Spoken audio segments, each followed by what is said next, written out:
In today's video, I'm going to show you exactly how to add hyperlinks in PowerPoint quickly and correctly.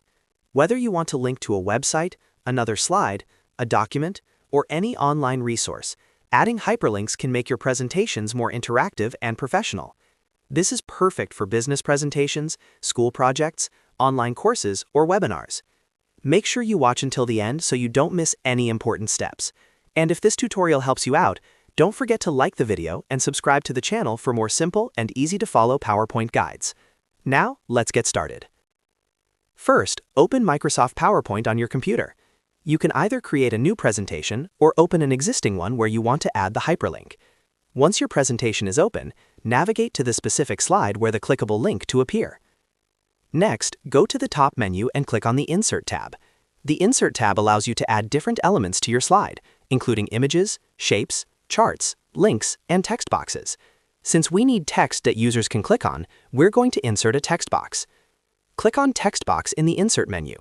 After clicking it, move your cursor to the slide workspace. Click and drag your mouse on the slide to draw the text box. You can make it any size you want, and you can always resize it later.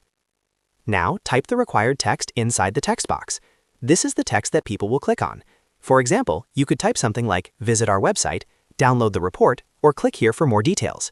Make sure the text clearly tells viewers what they are clicking on. Once you've typed your text, click outside the text box to confirm it. This ensures the text is properly placed on the slide. Now it's time to add the hyperlink. Right-click on the text box.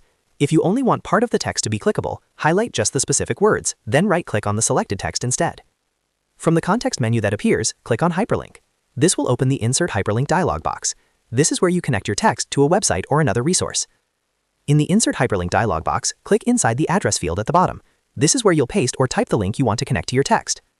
Now paste the required link by pressing Ctrl and V on your keyboard or by right-clicking and selecting Paste. Make sure the full and correct URL is entered, including HTTPS at the beginning if it's a website link. After pasting the link, double-check it for accuracy. A small typo can prevent the link from working properly during your presentation. Once everything looks correct, click OK. And that's it. Your text is now a clickable hyperlink. To test it, go to the slideshow mode by clicking on the Slideshow tab and selecting from Current Slide. When you hover over the linked text, your cursor should change to indicate it's clickable. Click on it and it should open the linked web page or resource. If you ever need to edit the hyperlink, simply right-click the linked text again and choose Edit Hyperlink. If you want to remove it completely, select Remove Hyperlink from the same menu. Adding hyperlinks in PowerPoint is a simple feature, but it can significantly improve the interactivity and professionalism of your presentation. Whether you're sharing external resources, linking between slides, or directing viewers to additional materials, hyperlinks make navigation seamless and efficient. If you found this tutorial helpful, make sure to hit that like button and subscribe to the channel for more easy PowerPoint tutorials just like this one. Thanks for watching, and I'll see you in the next video.